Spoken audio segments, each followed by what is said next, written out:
Greetings and salutations. I have not heard anything about the meeting that should happen this Sunday, if we're going to have a meeting or not, but I want to take this time to inform you about the rally that I'm planning for May 17th between 10 a.m. and 12 p.m. It's Say No to Postal Privatization, and it's going to be at the entrance of the RPDC on the sidewalk by Taco Bell. Again, it's May 17th, Saturday. That's a Saturday from 10 a.m. to 12 p.m. Now, I've been asked a couple of times about the no strike clause. You guys are confusing rallies with strikes. This is not a rally. This is not a work slow. I mean, this is not a strike. It's not a work slowdown. Nothing like that. It's just a protest for us to save our jobs. A rally for us to save our jobs, save the post office from privatizing. We have contractors again on the facility working hand by hand with us. You know, it just don't feel right. I know the local is broken. I don't believe that the grievances are being filed like they should be filed. I'm hearing that the NBA is telling them, told one of our people not to file a grievance because it's too big. Nonsense like that. You know, I never heard of stuff like that. But I just feel like if something is not done, then you know, nothing is going to happen. If we don't demand better or fight for better, we're going to always continue to get the nonsense that we're getting. I have a problem with that. I'm not okay with injustice anywhere. I don't believe that things can't be undone. I know contracts has been signed with these contractors. They're on the premises. They're all over the place. No consideration for safety, just walking around the yard, driving around the yard, the whole nine. But I don't believe that, I do believe that what one man has done, another man can undo. I don't believe that nothing's impossible. I don't believe that nothing can't be rolled back. I believe that as employees, we have the power to initiate that change. We will be the frontline warriors in that, if that's what you guys want, to save your jobs and to keep the post office out of the hand of the billionaires that only want to use it to increase their own wealth and to diminish yours and to diminish the wealth of the public. Nothing good for us or for the public will come from this merger. Only good that will, from this selling of the post office, so to speak. The only good that will come from it will go to the businesses. I believe that postal employees should be hauling the mail. People that had the background checks and everything else. You're never going to go no further than the people you follow, or the faith that you follow. So if you believe that nothing can be done or nothing will ever change, then for you, nothing will ever change. I particularly don't believe that. I don't believe that nothing can't be done, right? Again, what one man has done, another man can undo. I just believe that you have to have the will and commitment to take it further. And you have to keep in mind, all of this that's being done is contingent upon compliance, right? The compliance of the employees, the compliance of the general public.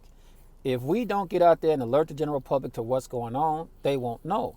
They'll just assume, or they'll just take the talking points or that nonsense that the post office is spewing to them. And I believe that everybody can see now. We're living under a age of a money grab, right? Power grab. Everybody's grabbing. The higher ups are grabbing. Not the higher ups. I don't mean the postal higher ups. I mean the billionaires are grabbing for more wealth. They're not satisfied with the wealth that they got. They want more and more, and they get it by taking from us. And they're using government money to fund themselves and to make themselves even richer. And I just think that that's not cool. Not at the expense of the general public. I don't think it's cool at all. I don't think it's cool that small percentage of people in the world will control that much wealth. I don't think that's cool at all. But again, it's all contingent. The Trump's 2025 plan, the Delivering from America plan, which is a bust. All that nonsense is contingent upon compliance from the employee again, and compliance for the general public. Dr. King talked about acts of civil disobedience. If you're afraid, I can understand to a degree, right? But there's still a part you can play.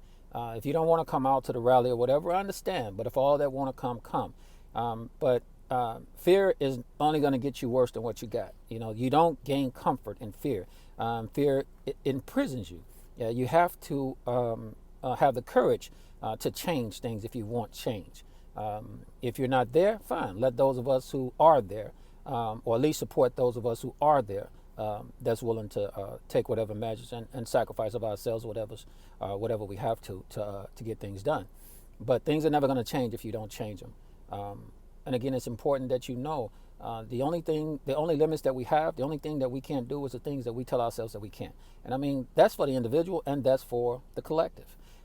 Yes, contracts have been signed. We don't know what they are with these private companies that's in traffics in a yard all over the place. Again, no safety, observing no safety rules whatsoever. They may wear a vest, but they speed through the yard, walk all through the yard as if the trucks and stuff not out there.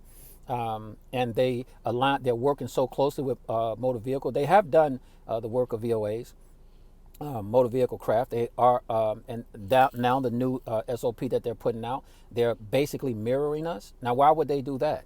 Why would they mirror us like that? I mean, are they preparing to take our jobs from us? That's what's going on? Either way, there should be kickback. There has to be something. If I'm out there by myself with a picket sign May 17th, I'll be out there by myself with a picket sign May 17th, if it comes to that. But something has to be done. So for those of you that has, got assignments, went through the 21-day priority reassign, I'm sorry that you had to do that.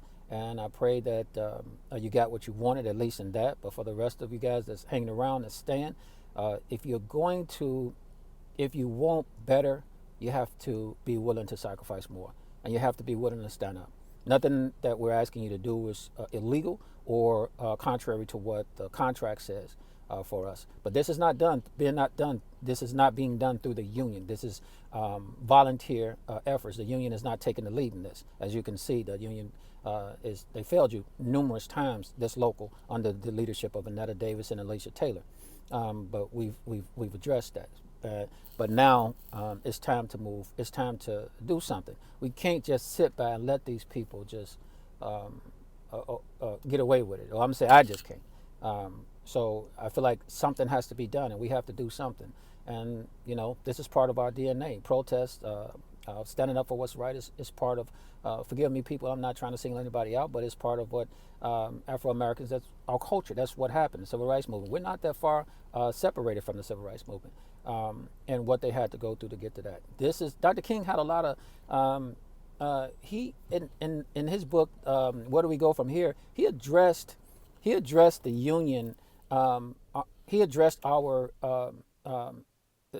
involvement in the union. He had high hopes for that. He talked about the two places that we have as a collective, we have power and strength that we can use to adjust and change our conditions.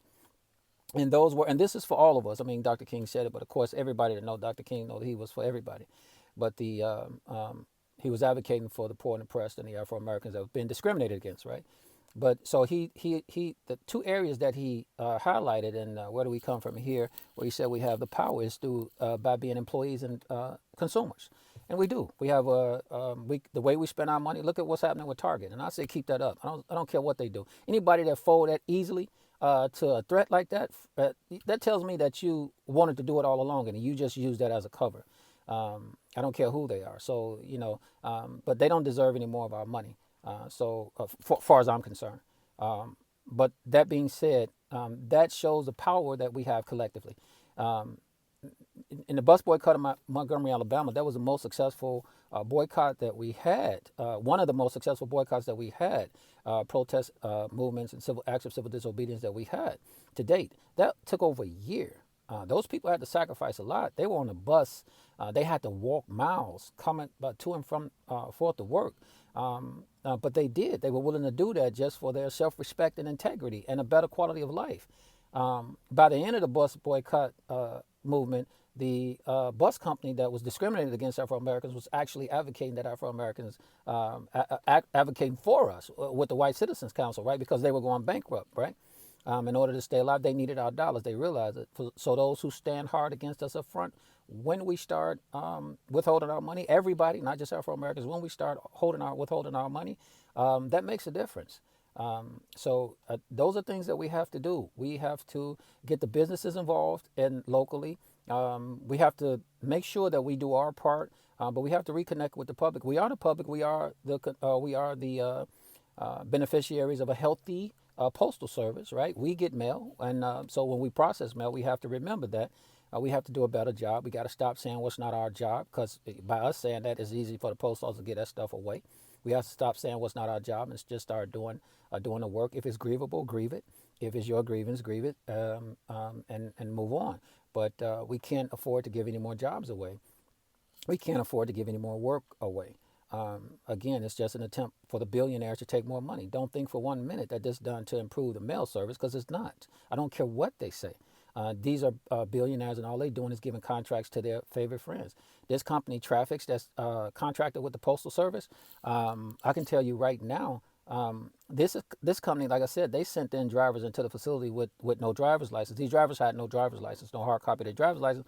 All they had was a picture of their driver's license that they took on the phone. Not a digital copy that's regulated by the state, just a picture they took on the phone. Now, that's not legal in Illinois.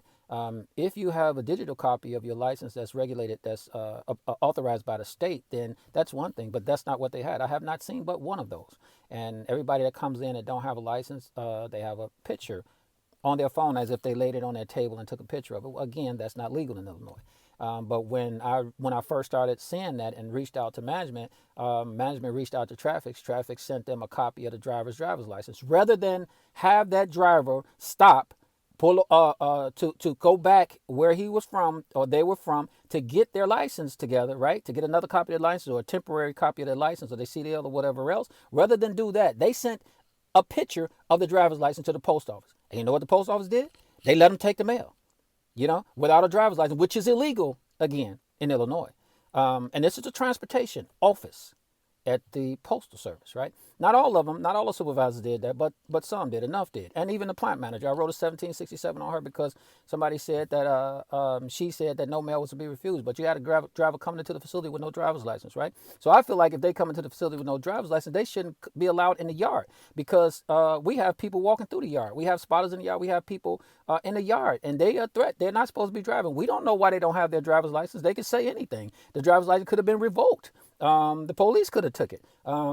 Anything could happen. We don't know why they don't have a driver's license. So they shouldn't even be allowed inside the facility past that stop sign at the end gate. They should have to drop that trailer at the end gate, and a spotter should pick it up and take it from there. They should not be allowed to go no further in that yard.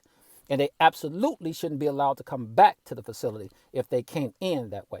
But this is what happens when you privatize the Postal Service.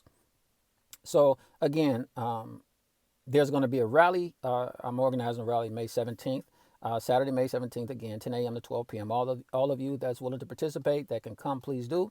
And those of you who can't, just support in any way that you can. Let your friends know they can be there. Ask your family members to come through and rep for you. Whatever you can do, we appreciate it. All right. Peace to you. See you next Thursday.